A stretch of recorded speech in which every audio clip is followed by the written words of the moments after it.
in all aspects of health and safety and its management. There are certain words and phrases which will always be used and referred to. In this presentation, only one keyword and phrase will be introduced or discussed along with several descriptions or definitions. Dear friends and fellows, welcome to HSC tutorial. Today, I'm going to discuss the hazard control strategies, how to eliminate the hazards, or how to mitigate the identified hazards, how to implement controls. I'm your host, Javed, and you are watching Safety First.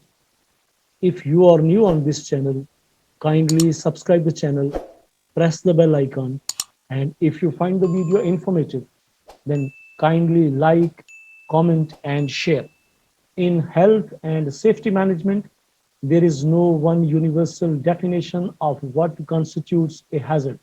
The definition you use is a personal choice as to what you feel comfortable using and understanding. Another factor that will help you to understand what constitutes as a hazard will be the safety management system you work to or intend to adopt in your organization. There are several management systems such as BS 8800, OSAS 18001 that is now replaced with ISO 45001 and HSG 65. These are different safety management systems. Those are implemented in different parts of the world. But remember, each safety management system has its own advantages and disadvantages. But this will not be discussed today. We are about to discuss the various definitions of hazard right now. Dear friends and fellows, do you know what is hazard as per BS 8800 standard? A source or a situation with the potential for harm in terms of human injury or ill health, damage to property, damage to the environment, or a combination of these. As per ISO 45001, hazard is defined as a source or a situation with the potential for harm in terms of injury or ill health, damage to the workplace, damage to the workplace environment, or a combination of these. The Health and Safety Executive, in their guidance to risk assessment, defines hazard means anything that can cause harm.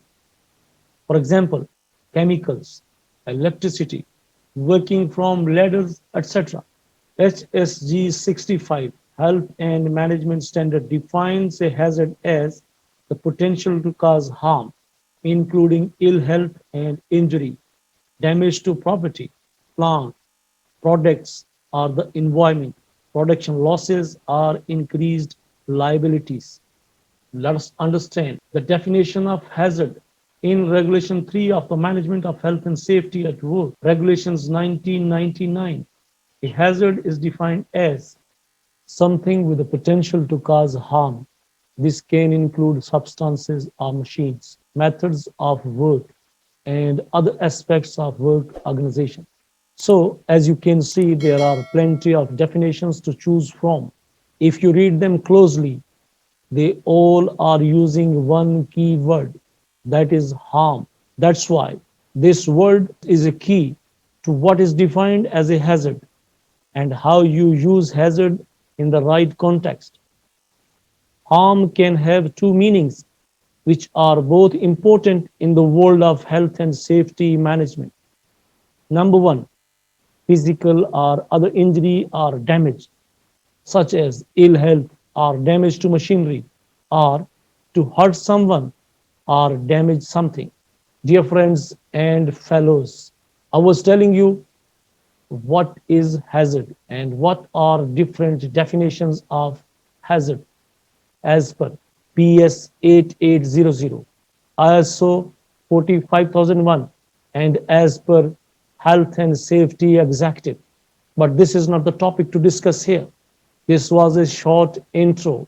Now, let us determine the ways to eliminate or mitigate the hazards identified. In this regard, there are two approaches. Number one, hazard control strategy. And number two, energy barrier approach involving controls at the source, along with the path and at the person. The objective of both approaches is the same: the prevention of injuries, illnesses, and other losses. First of all, we will discuss hazard control strategies. Under the domain of hazard control strategy, there are different methodologies in the order of preference. It starts with number one, eliminate the hazard. Number two, substitute the hazard with less hazardous or non-hazardous options. Number three, minimize the risk due to the hazard. There are subcategories: how to reduce the exposure, how to isolate the hazard by the use of personal protective equipment and clothing, and by implementing administrative controls. Number four, have an emergency plan in place. And number five, adopt measures to reduce damage following an accident or an emergency. Let us find the way how to eliminate the hazard. That is number one, hazard control strategy. This is most effective measure because the risk is eliminated. Examples of options in this category are: choose a different process, modify an existing process by changing the energy type, modify or change equipment or tools, and lock out, tag out energy sources.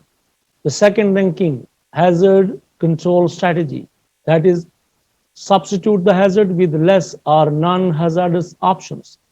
This measure is very effective, especially for hazardous substances, and its application in the safety field is practicable.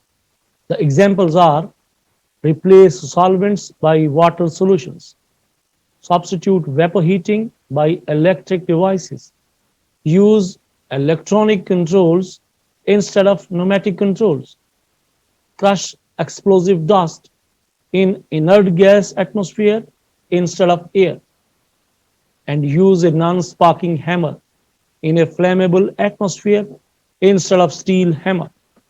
Hazard control strategy. Method number three, minimize the risk due to the hazard. If the hazard cannot be eliminated or substituted, efforts should be made to minimize the risk to the employee due to the injurious contact with the hazard. This is achieved by using one or a combination of methods such as change the design of the workstation, improve environment, for example, provide ventilation, implement emission controls, and add safety and alert devices. By adopting these methods, you can reduce the exposure level, develop safety procedures, train the workers to perform the task safely, provide health and safety education. Do you know how you can isolate the hazard? Build enclosures to contain the hazard. Group noisy machinery in a room. Isolate the worker operations in a control room.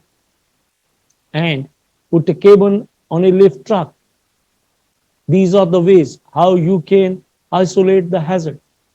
Another effective method: personal protective equipment and clothing. Use respirators in hazardous atmosphere. Select appropriate gloves corresponding to the type of solvent. Protect fingers with wire mesh to prevent cuts by knife. Wear a wide brim cap to prevent exposure to sunlight. And use fall protection when working at height. These are the different examples of personal protective equipment and clothing. Let us discuss now how to implement Administrative controls are how administrative controls can contain the hazards effectively. Number one, implement job rotation schedule. Number two, reduce time or frequency of exposure to a hazardous substance. Number three, evaluate employees' physical, mental, and emotional capacity before a job placement. Number four, ensure that the employees can perform work without endangering their own health and safety or that of others, and institute medical controls and examinations time to time when it is required. Step number four, to control hazards effectively, you have to develop and implement emergency plan at your workplace. Fire and emergencies may and do happen. Workplaces must have an emergency plan in place to protect people, property, and business in the case of such catastrophic emergencies. Number five, to control the hazard, adopt measures to reduce damage by following an accident or emergency. Dear friends and fellows, workplaces must have plans in place to deal with the after effects of accidents and emergencies. These plans might be the rescue of the victims, emergency medical assistance for the injured, repair and restoration of the damage, and lastly, compensation and insurance. Let us discuss now the energy barrier approach. The basic concept in this approach is that accidents occur because of lack of barriers to control unwanted energy flow.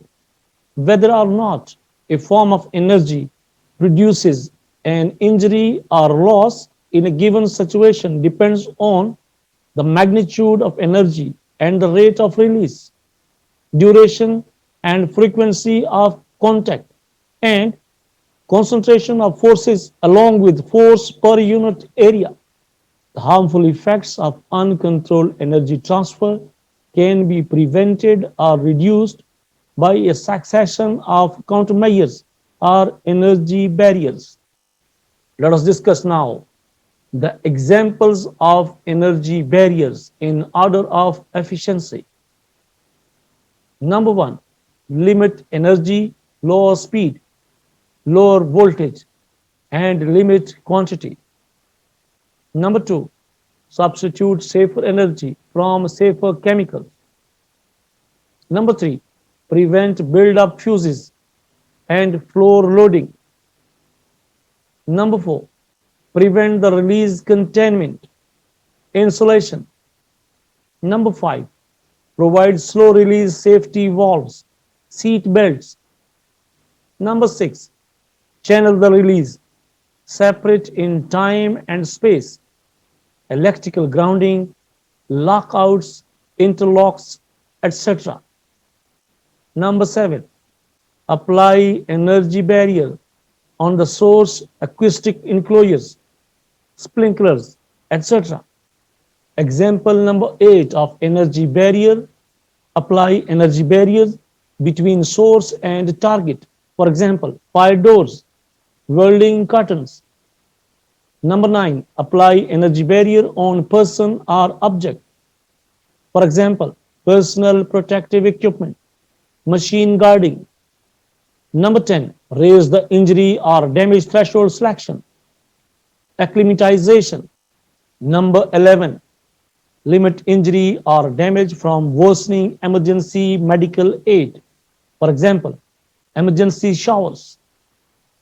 And number 12, rehabilitate persons, regain health, equipment repaired, special insurance, and victim compensation.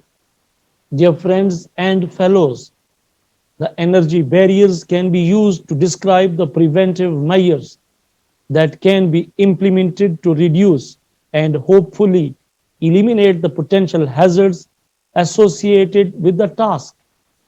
if you will follow hazard control strategies, if you will apply energy barriers effectively, you can easily reduce potential hazards at your construction site. In this way, you can reduce the number of accidents in your project. And that's it. Training session related to hazard control strategies is over now. If you have any question, please ask in the comment section down below. Thanks for watching, and don't forget to like, comment and share the video with your friends. Hope to see you soon with a new HSC tutorial. Till then, take care. Good luck and Allah Hafiz.